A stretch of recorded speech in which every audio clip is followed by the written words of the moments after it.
If you are new to our channel, don't forget to hit that subscribe button.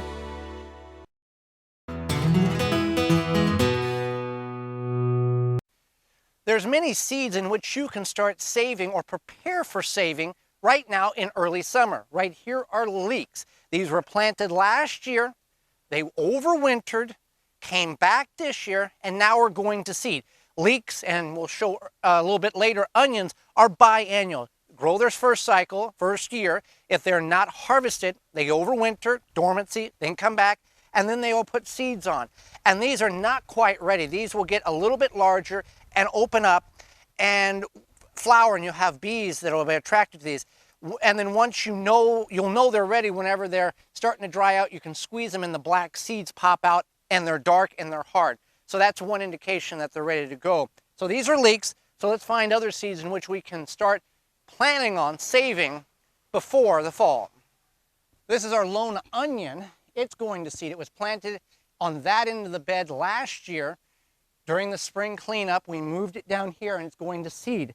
This is, I believe, it's a yellow onion, Spanish onion, long day. So we'll wait, we'll get the seeds saved on that so we can plant and use those next spring.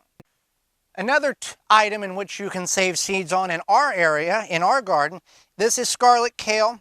This is curly leaf green kale.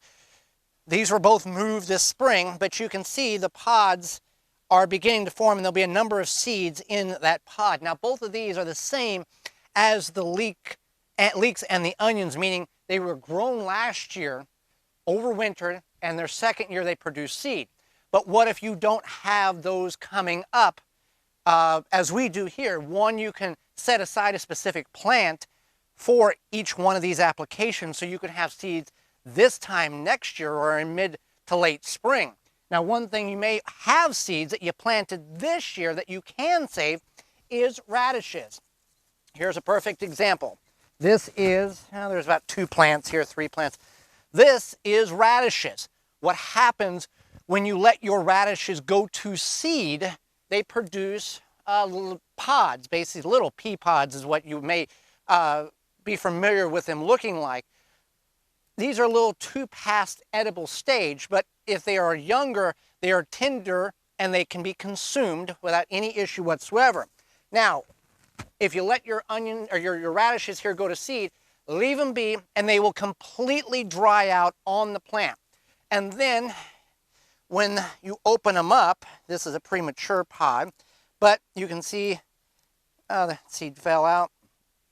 There's typically about 4, 5, 6 seeds. You can see they're immature because they're green there in each pod. So what you would do is you would collect them, run them through your hand to break them up, and then you can sift them or blow the chaff out, and that way you can save seeds for either this fall or next spring. So a couple of items in which you can save seeds now if you've allowed your plants to overwinter, or in the instance of radishes, if you still have them in the ground going to seed, you can save seeds that way.